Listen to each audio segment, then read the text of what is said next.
Hola amigos, nos convoca la parte 2 de este estudio de El sello de Dios y la marca de la bestia. Ya la semana pasada pudimos ver cómo el sello de Dios tiene que ver con nuestra identificación con Él, el hecho de que le pertenecemos a Él. Tristemente Satanás busca lo mismo.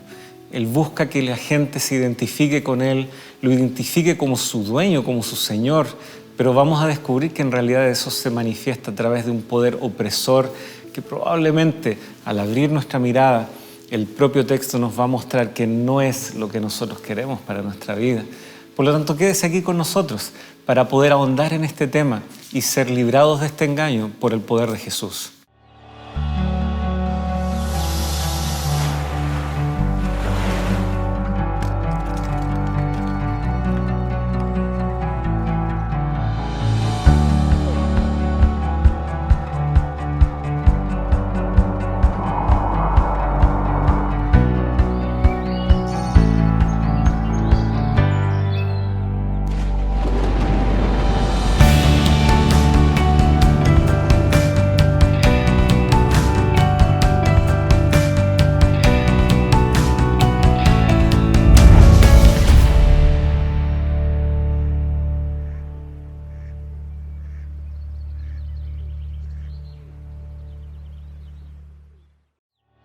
Esta semana, el sello de Dios y la marca de la bestia, segunda parte.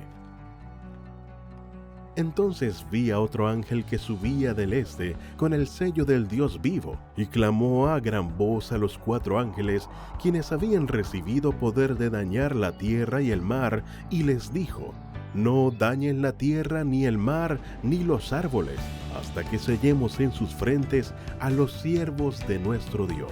Apocalipsis, capítulo 7, versículos 2 y 3.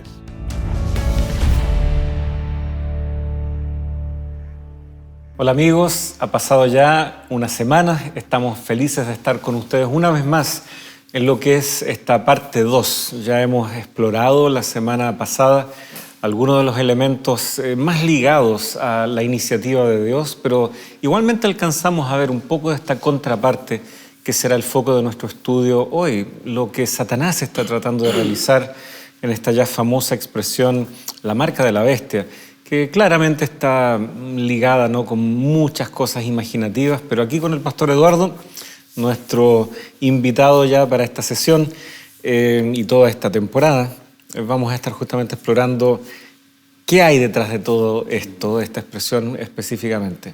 Pastor, muchas gracias por estar aquí con nosotros. Esperamos que se encuentre bien. Muchas gracias, todo bien, gracias a Dios. Una alegría poder abrir siempre la palabra de Dios, ir aprendiendo cada vez más de ella, que es nuestra guía para nuestra vida. Así es que esperamos que el estudio de hoy sea muy beneficioso para cada uno de ustedes. Y así es, vamos entonces a orar. Los invitamos ahí que compartan esta oración junto a nosotros. Amante Padre, te agradecemos una vez más, en primer lugar por el don de la vida, por el hecho de saber que como hijos tuyos somos objeto de tu cuidado, de tu profunda atención. Y gracias porque ya pudimos estudiar en el capítulo anterior cómo tú buscas sellar ese compromiso, esa respuesta nuestra hacia ti, y esa es una iniciativa tuya. Gracias porque podemos descansar y confiar en esa obra que tú realizas. Al mismo tiempo, podremos ahora estudiar cómo el enemigo está haciendo lo suyo. Está tratando también de avanzar, de romper las filas entre tu propio pueblo. Ayúdanos, Señor, para estar apercibidos y que en este diálogo podamos ir no solo comprendiendo, sino también estar más alertas a los tiempos en los cuales vivimos y que con tu ayuda podamos tomar siempre las mejores decisiones. Condúcenos, Señor, en este estudio, en esta conversación junto a nuestros amigos. Lo pedimos en el nombre de Jesús. Amén. Amén. Muy bien, ya nos movimos en varios capítulos. La última vez, en el capítulo previo, revisamos el capítulo 7, el 13. También pudimos iniciar nuestras reflexiones ahí en el capítulo 14, como ya es de costumbre, en esta serie de estos 3 mensajes cósmicos. ¿Dónde es que aparece de manera más patente la acción de esta bestia y este sello de parte de esta marca de la bestia? Aquí en el capítulo 14, que ha sido la base de nuestro estudio para cada semana durante este trimestre, cuando el tercer ángel comienza a hablar y dice: si alguno adora a la bestia y a su imagen y recibe la marca en su frente o en su mano, él también beberá del vino de la ira de Dios que ha sido vaciado puro en el cáliz de su ira. Será atormentado con fuego, azufre delante de los santos ángeles del Cordero. Así que aquí ya aparecen dos elementos, pastor. El conflicto de adoración, el tema de la adoración a Jesús, a Dios, la adoración verdadera, o la adoración a la bestia, que se asocia con la recepción de la marca. En este caso, ahora, la marca de la bestia, en su frente o en su mano. Así que está muy ligado también, por supuesto, al sello de Dios. Es la contraparte, es la falsificación del sello de Dios que se pone en la frente. Recordemos que los ángeles quieren sellar. No hagáis daño todavía al cielo y a la tierra hasta que hayamos sellado en sus frentes a los siervos de nuestro Dios. Entonces, exploramos la semana pasada qué era este sello, qué implicaba este sello, la pertenencia, el reflejar el carácter del Señor, la fidelidad, la obediencia a su palabra y a sus mandamientos. Pero ahora viene la marca de la bestia que se recibe en su frente o en su mano. Así que vamos a estar explorando, pastor, qué es esta marca durante los minutos que siguen. Y de hecho, Satanás, el enemigo, el dragón, no tiene nada original. Él solo está queriendo, como ya hemos visto, ¿no?, e insinuado en otros capítulos de esta serie, está queriendo usurpar, está queriendo ocupar el lugar, está partiendo de aquello que Dios ya ha hecho y lo ha criticado, lo ha atacado, pero Él no plantea nada nuevo.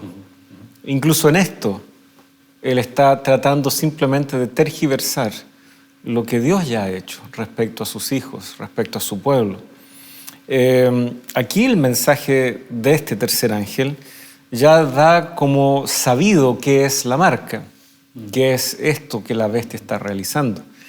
Pero tenemos que retroceder un capítulo para entender dónde es que esto finalmente se introduce, y algunas explicaciones adicionales también se nos entregan respecto a qué es esto, cómo debemos entenderlo, porque también mucha especulación hay.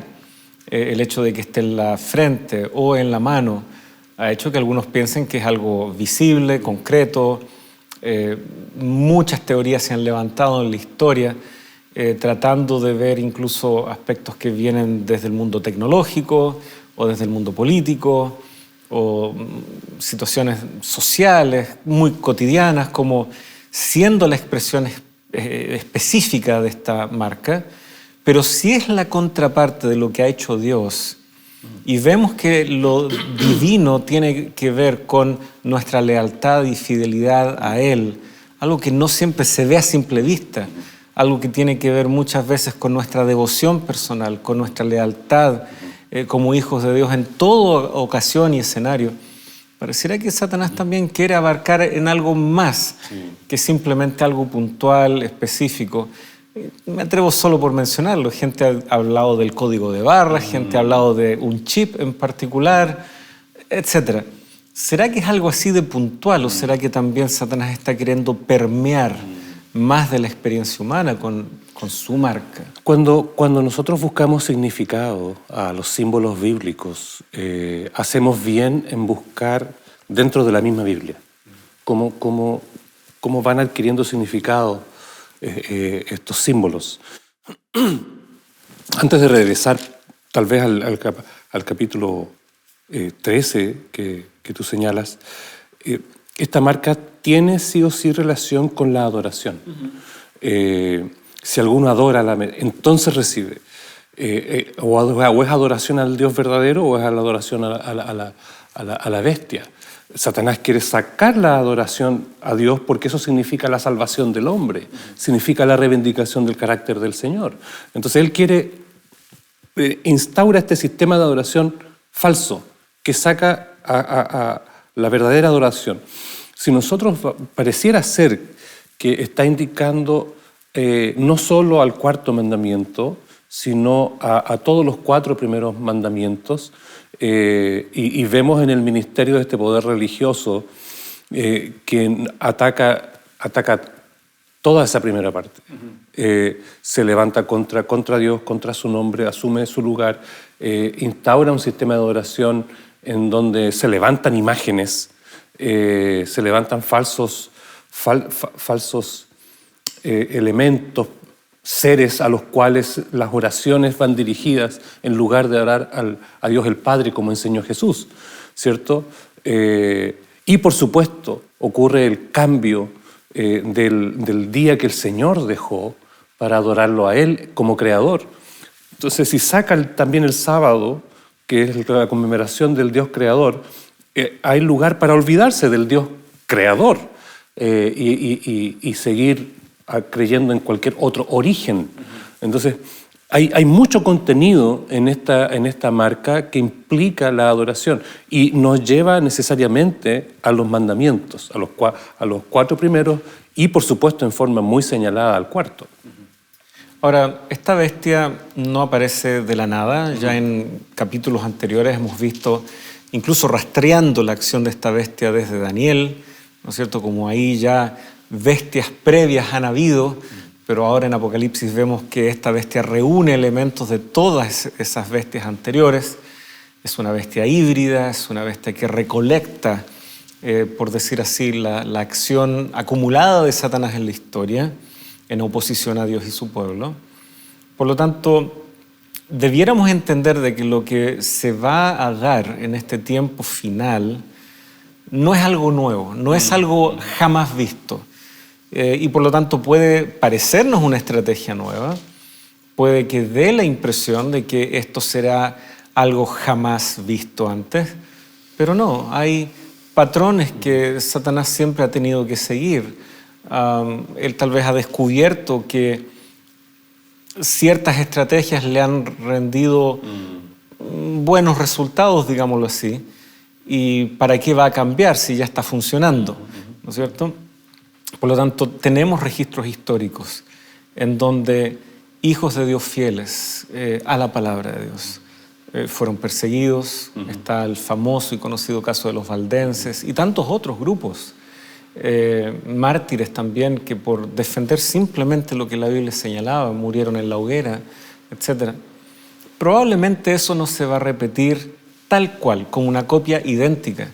Sin embargo, la intención, los mecanismos y finalmente el fin último, que es acallar la verdad, destruir, ojalá, la verdad, cercenar ese camino tan claro y directo a Dios a través de Jesucristo, eso no ha cambiado.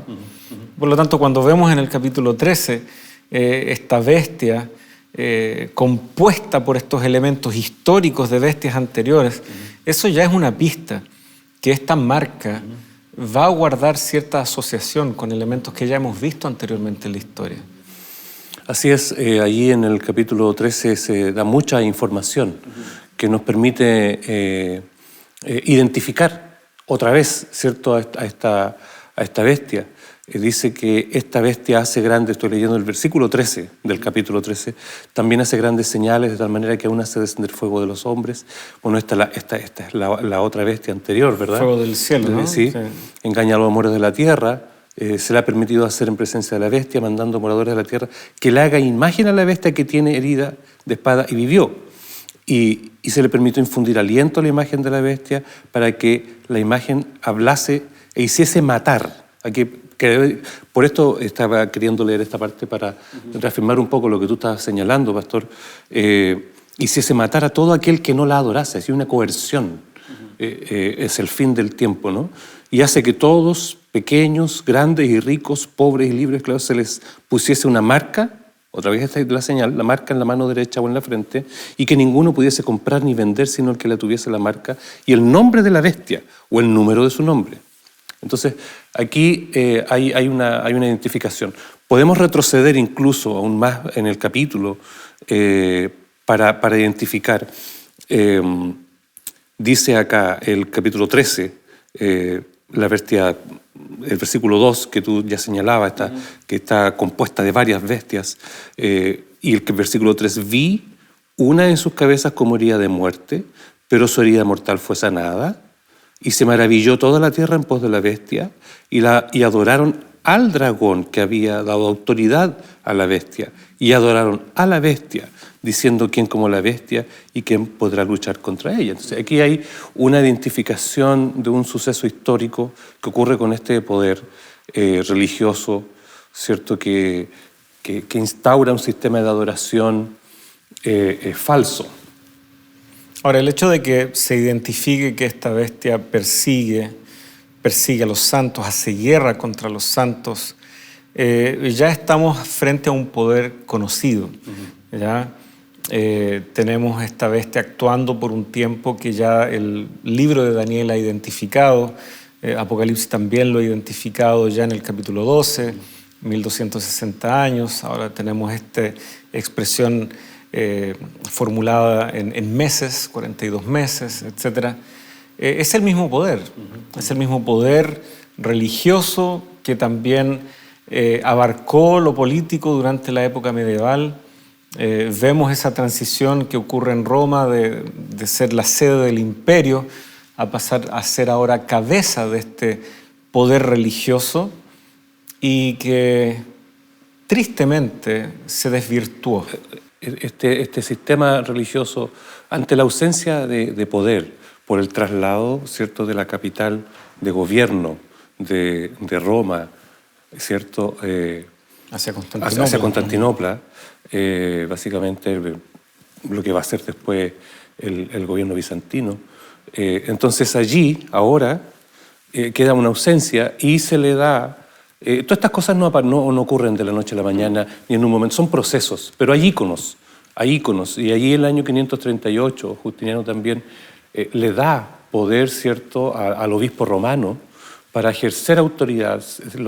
Se declara como defensor de la fe y ejerce una autoridad no solo religiosa, sino también política en Roma, ante la ausencia del emperador allí. Entonces, se levanta como autoridad. Finalmente, durante la Edad Media, va a ser un poder que va a, de algún modo, regir Europa, regir Occidente a través de la concesión o confirmación vía eclesiástica de la legitimidad de un rey o no.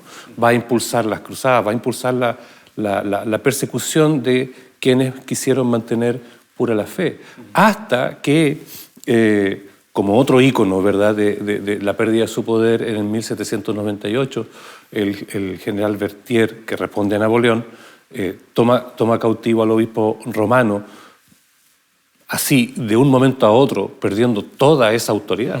Así es.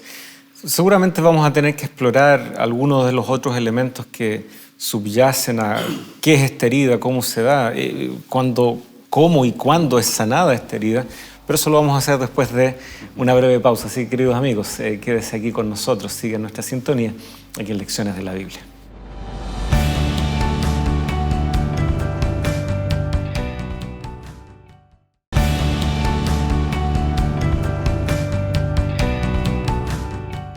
Queridos amigos, muchas gracias por seguir junto a nosotros, por también sus cariñosos saludos que nos llegan de diferentes lugares. Muy grato es para nosotros poder incluso contestar a alguna de sus observaciones o preguntas. Así que por favor, comparta, ponga un me gusta si usted desea, dígale a sus amigos respecto a este programa. Si le está siendo útil, compártalo, que sea también de bendición para otras personas. Y agradecemos sus oraciones. Y desde luego también estamos muy atentos a las expresiones que ustedes también colocan respecto a seres queridos, familiares, situaciones personales que ustedes también nos comparten para orar por aquellas cosas. Así que independiente de donde ustedes estén, o como otros han señalado en algunos casos, están en otros usos horarios, sin embargo, nos une el poder ir a la Escritura y estudiar estos temas tan fascinantes. Así que muchas gracias, de corazón. Estábamos entonces explorando esto de la herida, ¿no es cierto?, mortal, como ocurre en un momento muy señalado. Y pareciera que el texto en Apocalipsis ya nos va preparando para esto. Veíamos esas conexiones ya con el capítulo 12, en donde la tierra ayuda a la mujer y ese río es detenido. Ahora se aterriza finalmente a el agente que Satanás tiene, que el dragón tiene para llevar adelante esa persecución, que es esta bestia. Y habíamos llegado ahí, a la acción de los ejércitos de Napoleón a través del general Berthier. No es solo un ataque en contra de un obispo romano en particular, porque tensiones entre ciertos emperadores, ciertos reyes con el obispo romano ya habían habido en la historia. Y seguirán habiendo después. Y seguirán habiendo. Pero aquí se ve una acción muy decidida de parte, digamos, de el pensamiento, la ideología que estaba siendo introducida muy fuertemente en Europa, no solamente en contra de una opinión religiosa, se anhelaba destruir el cristianismo tal como se lo conocía ahí. Por lo tanto, vemos que los detalles que nos da el texto van hallando su cumplimiento en este momento que vivió, ¿no es cierto?, la sede papal, etc. El tema aquí en cuestión, además de la ideología, a partir de lo que el texto nos dice, es un tema de autoridad. Recordemos que ejerce la autoridad de la bestia en presencia de ella y de un momento a otro esa autoridad ya no la tiene. Esa es la gravedad de la herida. Sin embargo, aparecerá otra bestia, ¿cierto?, descrita en Apocalipsis 13, que en algún momento de la historia va a hacer que se le restituya esta autoridad para... Le infunde aliento. Le infunde aliento para que entonces con esa autoridad otra vez ocurra esta coerción para imponer un sistema de religioso que saca el sistema religioso verdadero e imponer la marca de la bestia. Así que esta herida tiene el tema de autoridad. Ahora hay una pista, otra vez, más pistas todavía, más identificaciones. Y llama la atención cómo de similar son las descripciones, siendo aparentemente escritos muy distintos. Me refiero a lo que Pablo escribe a los cristianos en Tesalónica, sí, en la segunda epístola que tenemos acá registrada en nuestras Biblias, en el capítulo 2. Podemos leer algunos de estos textos y tomarnos algún tiempo porque es bien valioso. Pero respecto a la venida de nuestro Señor, está hablando directamente de los momentos antes de la segunda venida. Así que si estamos hablando en Apocalipsis del escenario previo a la segunda venida, son paralelos en el tiempo en el foco en que están ocurriendo los hechos que se describen. Os rogamos, hermanos, que no os dejéis mover fácilmente de vuestro modo de pensar, ni os conturbéis ni por espíritu, ni por palabra, ni por carta, como si fuera nuestra, en el sentido de que el día del Señor está cerca, como Pablo está diciendo como si fuera a ser mañana mismo.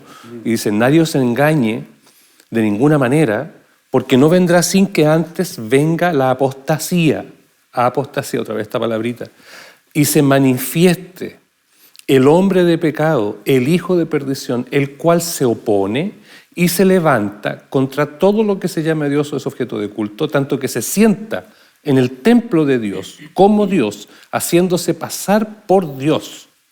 ¿Ya? Versículo 8. Entonces se manifestará aquel inicuo a quien el Señor matará con el espíritu de su boca y destruirá con el resplandor de su venida. ¿Ya? Así que es este tiempo, el tiempo de la venida, no otro. ¿Ya? Inicuo cuyo advenimiento es por obra de Satanás. Y aquí otra vez está la figura de Satanás, el dragón, dando autoridad a otro agente, ¿ya? Que blasfema, que engaña, ¿ya? Con gran poder y señales y prodigios mentirosos, ¿cierto? Y con todo engaño de iniquidad para los que se pierden. Y aquí se devela el propósito. Se devela el propósito de Satanás al usar estos agentes, que es la perdición. La perdición. Engañar de apartar de Dios y de la adoración verdadera para que se pierdan así derechamente, ¿ya? Por cuanto no recibieron el amor de la verdad para ser salvos. Y aquí otro contenido más que podemos explorar en un momento más, el tema de la verdad. ¿Cuál es la verdad? La verdad que ha sido ocultada y sacado. Así que aquí hay un texto bien interesante. Aquí está el propósito del dragón. Que se pierdan, ¿no? Así es. Esta bestia, como tú bien estás conectando con este pasaje, redoblará su acción hacia el fin de la historia. Y por lo tanto, esta herida mortal, aunque se nos anticipa que será sanada, o que fue sanada, dentro de la descripción ya se habla como una realidad y dice, y la tierra se asombró, se maravilló y dijo, ¿quién como la bestia? La pregunta que más de alguno podría estar haciéndose es, ¿será que esa herida ya se sanó? ¿Será que el mundo se está maravillando en relación a este poder para seguir a pie juntillas, sin discusión, lo que diga? A mí me parece que todavía no hemos llegado a ese punto, pero como tú bien señalabas, nada ocurre de un día para otro. Aquí estamos hablando de procesos. Y esos procesos no tardaron mucho en llegar. ¿Ya? El obispo romano fue sacado de su sede, estuvieron un tiempo fuera, luego regresan, luego, ¿no es cierto?, se les conceden ciertos terrenos en donde ahora tienen su sede, ¿no es cierto?, donde está ubicado el Vaticano, etc. Ok, pero pareciera que nada de eso todavía concuerda con la descripción del texto, que es que esta herida, al ser sanada, todo el mundo finalmente se vuelca casi al unísono a hacerle caso a esta bestia. Eso no es lo que vemos todavía. Sí, hay todavía fuertes críticas a este poder. Hay todavía grandes religiones que no han entablado diálogos ni acercamientos con este poder. Pero si todo lo que vemos en la Escritura ha sido un fiel retrato de lo que finalmente la historia ha podido corroborar, porque Dios está al control, sabemos que hacia allá apunta esto. Y no debiéramos pensar que por el actual escenario está muy lejos, porque la historia ha sido testigo de cómo pequeñas inestabilidades o grandes inestabilidades desencadenan vuelcos políticos en los liderazgos muy, muy fuertes y muy rápido. Y muy rápido. Sin ir más lejos, tal vez guardando una muy pequeña escala, hacia fines del año 2019 nosotros teníamos un escenario en nuestro país y bastó una gota que rebalsa el vaso, ¿no? un detalle que cambia el escenario político del país y en poco tiempo ya estamos teniendo acuerdos para nuevas constituciones, para rehacer las leyes, para nuevos líderes políticos. Y es sabido que la ausencia de poder o inestabilidad puede dar pie a grandes dictadores, ¿cierto? En la ausencia, ¿no? Necesitamos de alguien que ordene las cosas, ¿no? Ha ocurrido en el pasado y en cualquier momento ante una emergencia, inestabilidad política mundial, las cosas pueden cambiar de un momento a otro. Así es.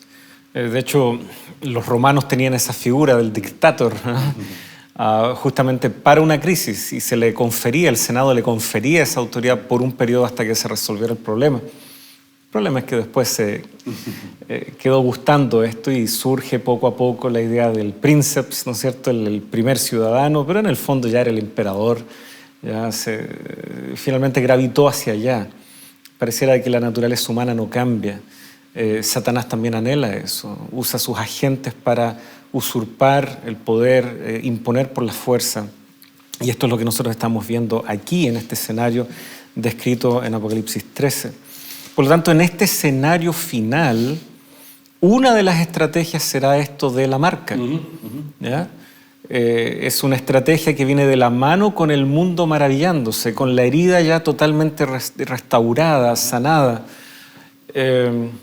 Y por lo tanto puede imponer la marca porque goza de ese respaldo, goza de la alianza de la segunda bestia que aparece de la tierra, infundiendo aliento a la bestia, erigiendo un sistema descrito ahí como la imagen de la bestia.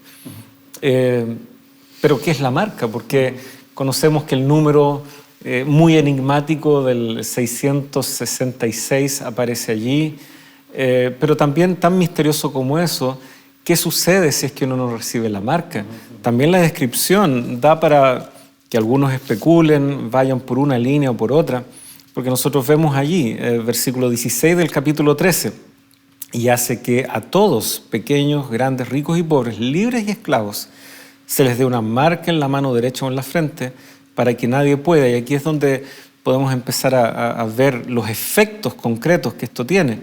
Nadie pueda comprar ni vender, sino el que tenga la marca, la cual es el nombre de la bestia o el número de su nombre. Aquí hay sabiduría, el que tiene entendimiento, que calcule el número de la bestia, porque el número es el de un hombre y su número es 666. Esto de no poder comprar y vender, esto de que quien no tenga se le diera muerte, ¿ya? ¿Qué tipo de escenario es este? ¿Hasta dónde podemos llegar en base al texto y dónde ya debemos ser tal vez más cautos? Tal vez no solo dando rienda suelta a nuestra imaginación al respecto de estos temas. Tú tocas algo muy interesante.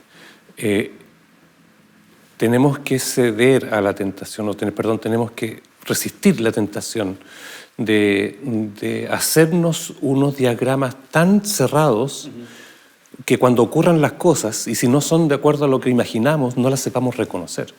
Ese es un detalle bien interesante. Le pasó al pueblo hebreo cuando no pudieron reconocer a Jesucristo.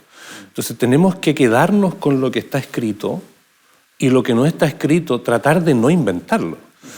Aquí se describe un escenario de opresión. De opresión para adorar de manera errónea y dejar de orar de manera correcta, ¿verdad? El tema aquí es la adoración, también es algo que es bien importante, ha sido el tema. Es el llamado del primer ángel, recordemos. Parte el primer ángel diciendo, y ya llegando casi a la conclusión de este trimestre, ¿no? Poner el tema de la adoración en el centro nos hace bien también recordar que aquí hay un tema central.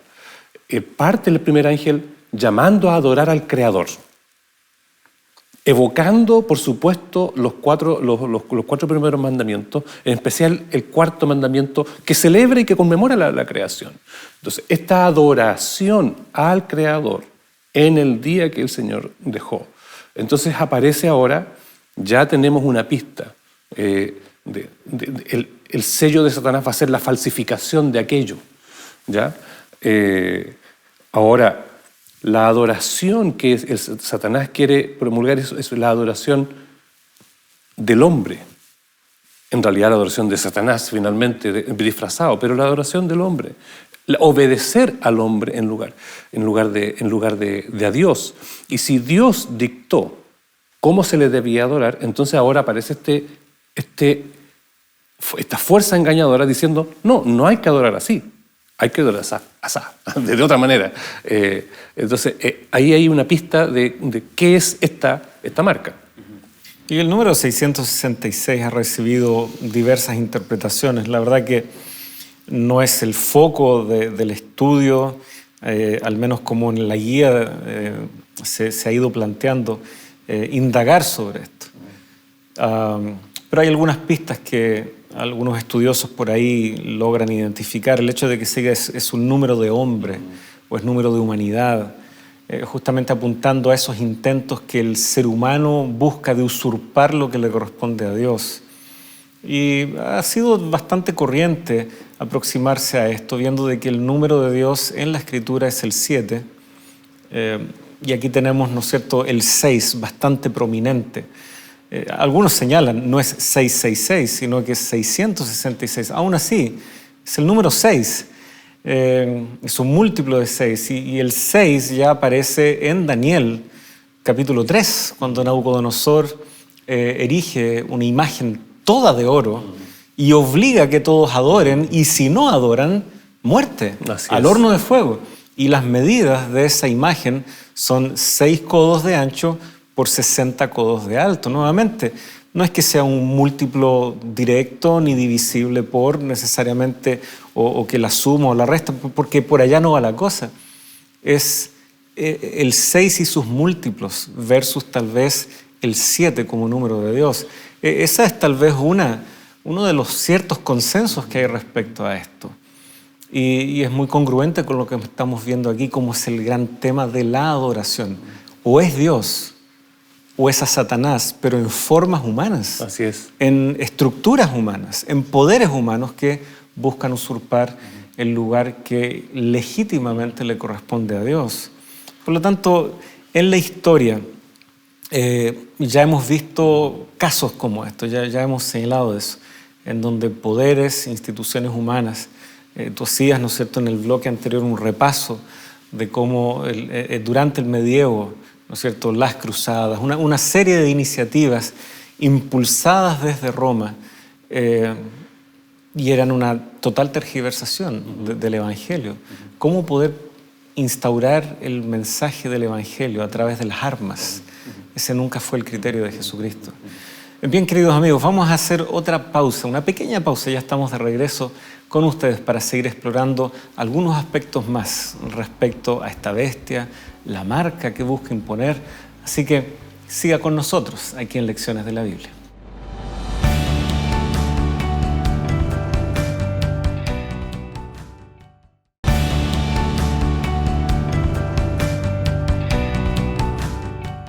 Hola amigos, antes de continuar con el tema de hoy, quiero preguntarte algo. ¿Alguna vez has tenido dudas con respecto a la ansiedad, la depresión o la salud mental?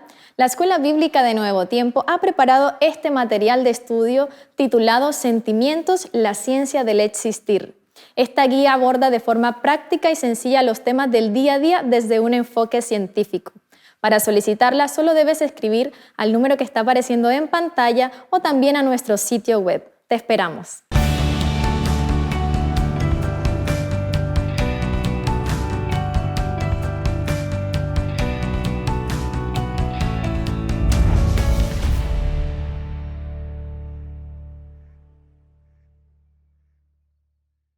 Queridos amigos, ustedes recién ahí escuchaban la invitación muy amable de parte de todo el equipo aquí de Nuevo Tiempo respecto a los cursos de la Biblia, los cursos que lo pueden guiar a usted para investigar de manera personal, en la comodidad de su hogar, los diferentes tesoros y verdades que Dios tiene para usted. Así que, por favor, pónganse en contacto, llame, no deje que esa inquietud simplemente pase, conviértala en acción y sea usted también un alumno de la Escuela Bíblica de Nuevo Tiempo. Está el WhatsApp, están las redes sociales, está también el link que en diversos capítulos se les ha compartido para que usted se inscriba y reciba de manera gratuita en su hogar estos cursos, estas lecciones que le van a ir guiando pasaje por pasaje, texto por texto, para estudiar esta gran verdad del Evangelio que Dios tiene para nosotros. Y de hecho estamos abordando justamente cómo son las verdades de Dios las que nos pueden mantener a salvo de estas estrategias que el enemigo va a desarrollar en el tiempo del fin. Así que, Pastor Eduardo, estábamos viendo allí, ¿no? Ya desde diferentes aristas el accionar de esta bestia. Hasta aquí, tal vez, en concreto, ¿qué tenemos delante de nosotros respecto a esta bestia, esta marca, etcétera? Respecto de la marca específicamente, que hacia dónde queremos ir cerrando para ir puntualizando, tenemos que es la falsificación del sello de Dios, ¿verdad? En 7:13 dice, hasta que hayamos sellado en sus frentes a los siervos de nuestro Dios. Es decir, que eso es el nombre escrito en sus frentes. El nombre escrito en sus frentes es como el sello de Dios, ¿verdad? Tienen el nombre de nuestro Dios escrito en sus frentes, dice el 14:1. ¿Ya? Entonces la marca de la bestia también es el nombre del enemigo de Dios escrito en su frente y en su mano. Ya tú puntualizabas el 666, ¿verdad? Como parte de eso. Esto denota entonces la conformidad del carácter con el carácter de Dios o la conformidad al carácter de Satanás. Entonces, ser sellados por Dios, la marca de la bestia es la falsificación, ser sellados por Dios implica no solo algo externo, sino algo interno. Ahora, cuando Pablo habla sobre el sello de Dios, él va a decir en más de una oportunidad, en más de un lugar, que es la presencia del Espíritu Santo. Probablemente podemos citar allí en Efesios, capítulo 1, verso 13 en adelante, en él también vosotros, habiendo oído la palabra de verdad, el evangelio de vuestra salvación, y habiendo creído en él, fuisteis sellados con el Espíritu Santo de la promesa, que es las arras de nuestra herencia, ¿no? Entonces, hasta la redención, dice, hasta la posesión adquirida por la alabanza de su gloria. Es decir, la seguridad, el sellamiento tiene que ver con la presencia del Espíritu Santo en los hijos de Dios. Pero también hay una parte visible. Y siguiendo la pista del sello de Dios, teniendo en cuenta que es la adoración correcta y que es al Dios creador, nos lleva directamente al día sábado. En el día sábado nosotros tenemos algunos elementos que son propios de un sello particular. Él nos dice quién es el que ostenta el sello, cuál es su título y cuál es su rango. El Dios creador, que es el creador y que es Señor del cielo y la tierra, el mar y todas las cosas que en ellos hay. Así que ahora la marca de la bestia, y es una marca de su autoridad, por supuesto. Entonces la marca de la bestia, que es la falsificación, va a ser una señal de su autoridad. Va a ser una señal de su autoridad y va a ser entonces el día que la bestia dice que tiene que guardarse. Uh-huh. Y bueno, en precedentes de esto también hay, cuando se dividen las 10 tribus del norte y queda simplemente las 2 tribus del sur ahí en Judá, curiosamente se instaura un nuevo sacerdocio, nuevos lugares de adoración, nuevas fiestas religiosas de parte de estas 10 tribus que pasan a ser el reino de Israel y el reino de Judá en el sur. Así que poderes humanos consideren que es prudente por alguna ganancia temporal hacer cambios en la adoración correcta a Dios. Ya lo hemos visto incluso en un contexto tan ligado al propio pueblo de Israel. Así que cuánto más si este es un poder que viene identificado desde sus orígenes con el dragón, las bestias que son sus instrumentos aquí en la tierra, y que ellos quieran apuntar en esta línea de cambiar de manera tan flagrante lo que Dios ha dicho claramente en su palabra. Uh-huh. Así que si es sábado y es un día, uno debiera tal vez poder entender que la adoración también va a hallarse expresada equivocadamente de una manera así de concreta también. Algo que el ser humano pueda ver, algo sobre lo cual podemos actuar concretamente. Y ya lo habíamos visto nosotros en episodios anteriores, profundizando más sobre esto mismo. Tal vez no tenemos todo el tiempo para hacerlo como lo hicimos en esa oportunidad, pero solo recordando lo que ya habíamos visto. Roma va a asumir la adoración idolátrica del sol, en el día de la adoración del sol.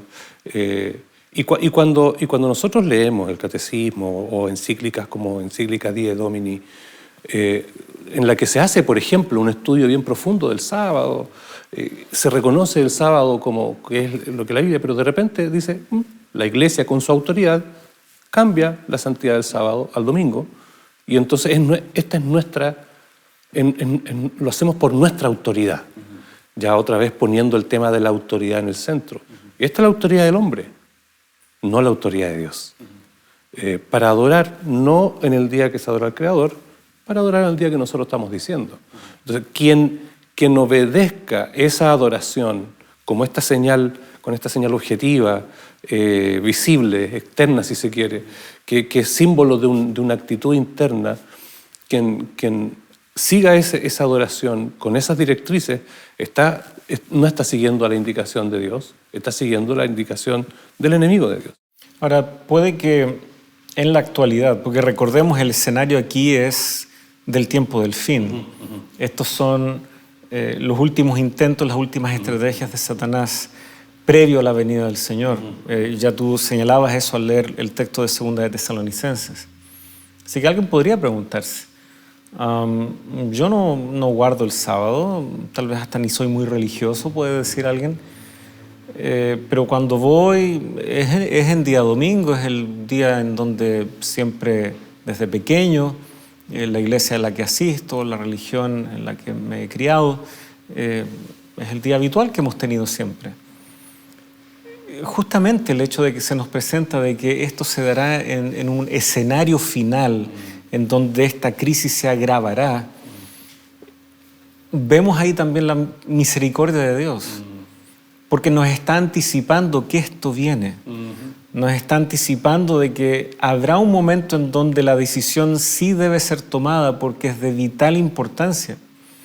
Tal vez ahora alguien podría todavía alegar y decir, no me queda del todo claro. Es primera vez que estoy escuchando esto, honestamente no tenía estas evidencias bíblicas hasta ahora.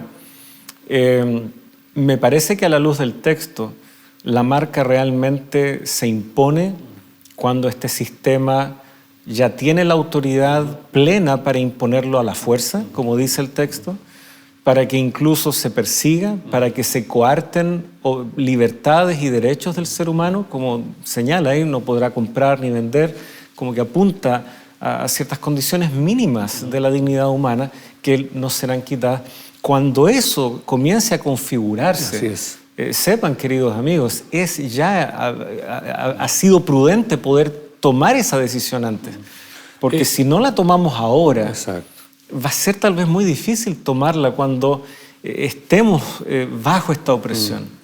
Es fácil también hacer juicios a priori sobre las personas, sobre los individuos. Es muy bueno la puntuación, la aclaración que tú haces, Pastor, porque ¿cuándo se constituye en un elemento aglutinador? ¿Cuándo se constituye en una marca divisoria? Es justamente cuando ocurre este escenario, poco antes de la segunda venida de Cristo. Esto se ha venido haciendo, el engaño viene trabajándose desde hace mucho tiempo, pero no quiere decir que una persona que asiste a una iglesia necesariamente está voluntariamente y conscientemente oponiéndose al Señor. Por algo el Señor, con amor, ¿cierto? Le dice, si alguien está allí, salga, venga, y lo llama porque los trata con amor a todas las personas. Y esto creo que es necesario puntualizarlo, porque cuando hablamos de algo sellado, suena no hay vuelta atrás. Exacto.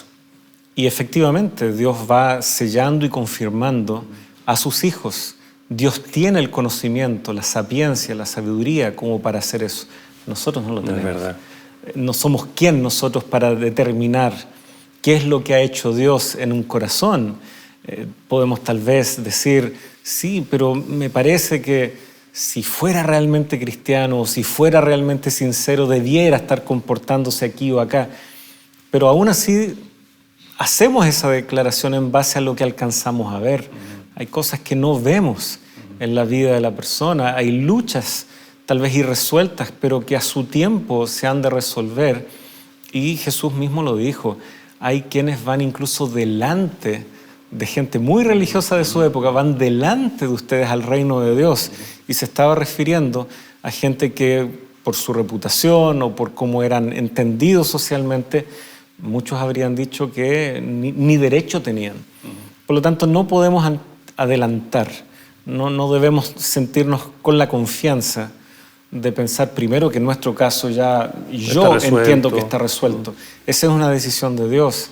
Yo puedo humildemente expresarle al Señor que acepto su obra en mi favor, que anhelo estar con Él, que lo acepto como mi Salvador. Sin embargo, no es por esa declaración mía, es por los méritos de Jesucristo. Lo mismo respecto a esta marca. ¿Cuándo es que alguien recibirá esta marca? A la luz del pasaje, toda la evidencia apunta a cuando ese momento, cuando se obligue a adorar equivocadamente y se obligue a desechar la adoración verdadera a Dios. Hoy ese escenario aún no está configurado así. Tenemos todavía libertad religiosa. Algunos todavía no han entrado a conocer estos pasajes. Algunos recién los están estudiando. Y no es simplemente que alguien nos diga. La verdad muchas veces debe decantar, hacer sentido, empezar a transformar. Y a veces eso toma algo de tiempo. Por lo tanto, vemos aquí una vez más cómo Dios y la paciencia van de la mano. Ahora Pablo ha dicho, ¿no? En la historia de la humanidad, que los que sin ley vivieron sin ley serán juzgados. Solo Dios tiene el designio finalmente de quién será salvo o no. Y su misericordia es mucho más amplia de la que nosotros podemos imaginar. Cuando se describe a Dios en el monte Sinaí, ¿verdad? Cuando se le muestra a Moisés, se lo describe como un ser misericordioso, como un ser amplio de misericordia. Y muchos han fallecido en la historia sin tener luz sobre esto. Va a llegar un momento en que la distinción va a ser nítida. Mientras tanto, ¿qué pasa con todas las personas que murieron sin saber? Bueno, Dios se encargará de emitir ese juicio en su misericordia, de acuerdo a lo que esas personas alcanzaron a conocer como cierto. Entonces, es bien importante hacer esa precisión. Y siempre, en todo momento, ahora y entonces, siempre la salvación pertenece a Dios. Así lo declara el Apocalipsis. Siempre es por los méritos de Cristo, jamás es por mérito alguno de ser humano. Y alguien podría decir, bueno, si es así, prefiero no saber. No, al contrario, qué privilegio es poder saber que mi Salvador es mi Creador. Qué privilegio es poder no estar cautivo de la superstición, de meras intuiciones respecto a qué ha de ser de mí, de mi futuro, de si voy a poder trascender esta realidad que tal vez no ha sido buena. Hay vidas que han sido muy golpeadas. Y sin embargo, qué hermoso es saber que Dios sí tiene un plan. En este momento que nos va quedando, Pastor Eduardo, ¿qué llamado, qué invitación le gustaría hacer a nuestros amigos? Quisiera yo invitarte a que en medio de todo lo que Apocalipsis nos presenta, recordar que Jesús es el centro. Jesús es el Cordero inmolado, que es exaltado y que es digno, y que vendrá a buscar a su pueblo. Solo aferrándote a Él es que puedes ser salvo. Tú y yo no tenemos otro camino para encontrar salvación que Jesucristo. Así es que a Él aferrémonos una vez más. Vamos a orar. Amoroso Padre Celestial, muchas gracias te damos por tu palabra. Muchas gracias te damos porque no nos dejas en la ignorancia, nos anuncias lo que está por venir y nos presentas también al único medio que tenemos para la salvación, que es Jesús y su obra en favor nuestro, su vida sustitutiva, su muerte sustitutiva, su intercesión y su pronto retorno para venir a buscarnos. Acompáñanos, Señor, para ser fieles a Él, siempre, hasta que vengas una vez más a retornar para buscar a tus hijos. En el nombre de Jesús lo pedimos. Amén. Queridos amigos, ha sido un placer repasar. Estamos cerrando ya este estudio en parte 1 y parte 2 aquí con el Pastor Eduardo. Así que será hasta la próxima semana aquí en Lecciones de la Biblia.